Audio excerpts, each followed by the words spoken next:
রব্বুল আলামিন বলেন, ওয়ালাকাদ কাররামনা বানি আদম, আমি বনি আদমকে সম্মানিত করেছি, বনি আদমকে মর্যাদা দিয়েছি।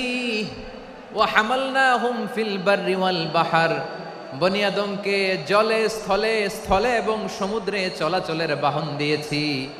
ওয়া রাযাকনাহুম মিনাত তাইয়্যিবাত, তাদেরকে পবিত্র রিজিকের বন্দোবস্ত করেছি। ওয়া ফাদ্দালনাহুম আলা কাসীরিম মিম্মান খালাকনা তাফদীলা, আর আমি আল্লাহ যাদেরকে সৃষ্টি করেছি তাদের মধ্য থেকে বনি আদমকে আমি শ্রেষ্ঠ বানিয়েছি।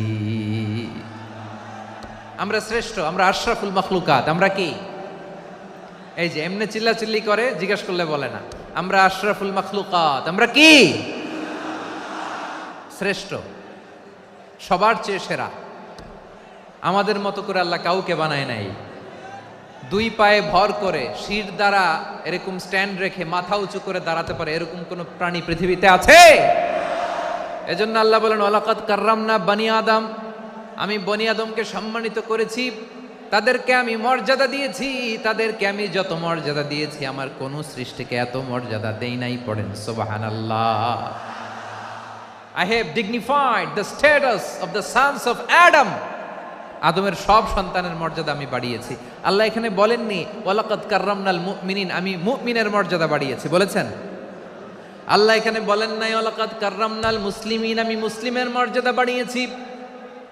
আল্লাহ বলেছেন ওয়ালাকাদ কাররামনা বানি আদম, আমি বনি আদমের সম্মান বাড়িয়েছি। হোক সে মুমিন কিংবা কাফের, মুসলিম কিংবা মুশরিক, আস্তিক কিংবা নাস্তিক, আরব কিংবা অনারব, যেই হোক না কেন আদম সন্তান সবগুলার মর্যাদা বাড়ায় দিয়েছে কে?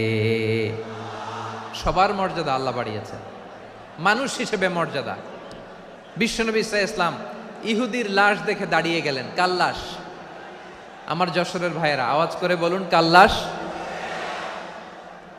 ইহুদির লাশ দেখে দাঁড়ায় গেলেন। সাহাবারা বললেন, ইয়া রাসূলুল্লাহ, আপনি দাঁড়ালেন যে, এটা তো ইহুদির লাশ।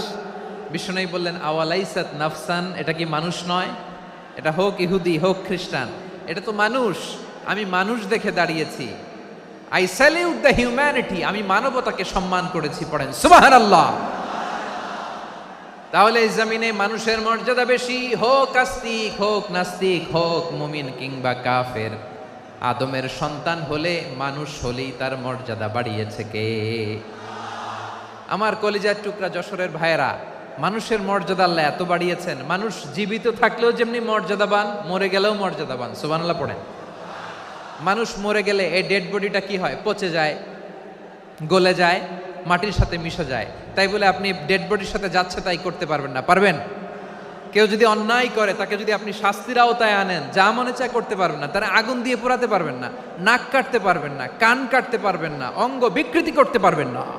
কারণ মানব জাতির মর্যাদা স্বয়ং দিয়েছে কে? ডেড বডি পচে যাবে, গলে যাবে। তারপরে ইসলাম বলে, না খবরদার, এই মরা লাশটারও একটা মর্যাদা আছে না নাই? ইসলাম বলে এই লাশটা গলে যাবে, পচে যাবে, কিন্তু এটার অমর্যাদা করো না। কর্পূর দিয়ে, খেজুর পাতা দিয়ে এটাকে ওয়ার্ম ওয়াটার দিয়ে, গরম পানি দিয়ে ধৌত করো। সাদা শুভ্র ধবধবে কাপড় দিয়ে লাশটাকে তুমি কাভার করো। তারপরে খাটিয়ার মধ্যে লাশটাকে রেখে বিশাল একটা প্রোগ্রাম করো, একটা ফিউনারাল প্রোগ্রাম করো। ওই প্রোগ্রামের ডানে বায়ে পেছনে লাশটারে রাখলে হবে না, প্রোগ্রামের একেবারে সামনটাতে তুমি লাশটাকে রাখো। সুবহানাল্লাহ। একটা ফিউনারাল প্রোগ্রাম করতে হবে, তাকে শেষ বিদায় জানাতে হবে, যেটাকে আমরা জানাজা বলি। কি বলি? জানাজা মানে মাইয়েতের জন্য দোয়া, তার জন্য দোয়া করা হয়। তাকে একটা সিস্টেমেটিক অর্ডারে কবরে রাখা হয়, সুন্দরভাবে সেটাকে কবরস্থ করা হয়, মাটি দেয়া হয়, পানি দেয়া হয়। তার মানে মরে গেলেও মানুষের সম্মান বাড়ায় দিয়েছে কে? এজন্য আল্লাহ বললেন, ওয়ালাকাদ কাররামনা বানি আদম, বনি আদমের সম্মান মর্যাদা আমি আল্লাহ বাড়িয়ে দিয়েছি। মানুষের সম্মানে তুমি কখনো আঘাত করো না, ঠিক কি না?